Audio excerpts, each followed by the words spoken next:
This is wrapping up the General Assembly session for this year, for the short session.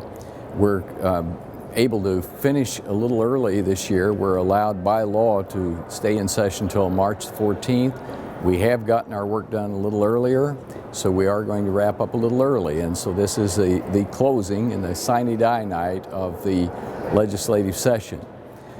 This year, we've passed a lot of legislation. There was also a very important piece of legislation that I've worked on for years since I've been here, and that is to slowly get rid of the inheritance tax, which I think is a very unfair tax. And this year, we passed a piece of legislation that will, over a 9-year period, phase out the inheritance tax, which I think is very unfair. And we've phased it out slowly because it is going to have a fiscal impact on the state and local governments.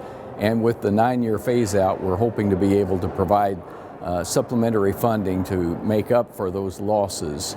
So it's been a year when we have done some very important things, dealt with criminal policy, and I think we've made some real strides in improving criminal policy in the state of Indiana.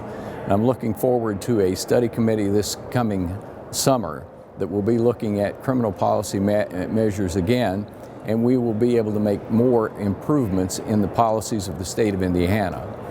One of the things that's occurred this year that I think is kind of striking is that we've had so many members of the legislature who have decided not to run again. 2 members that I've served with for many years, one who came in at the same time that I did, and that was Senator Bray. He and I, he's a Republican, I'm a Democrat, but we have been good friends from the day he first came here. Senator Bray probably has the greatest amount of knowledge of any legislator here today or in the past.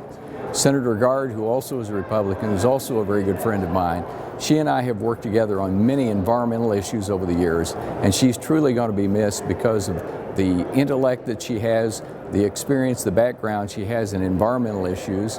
I truly appreciate everyone who has followed along and kept track of what's going on through these legislative updates that we've been providing, and hope that as we move forward through the summer and throughout the next year as we start the session, that you'll continue to watch and keep track of what's going on with your Indiana General Assembly.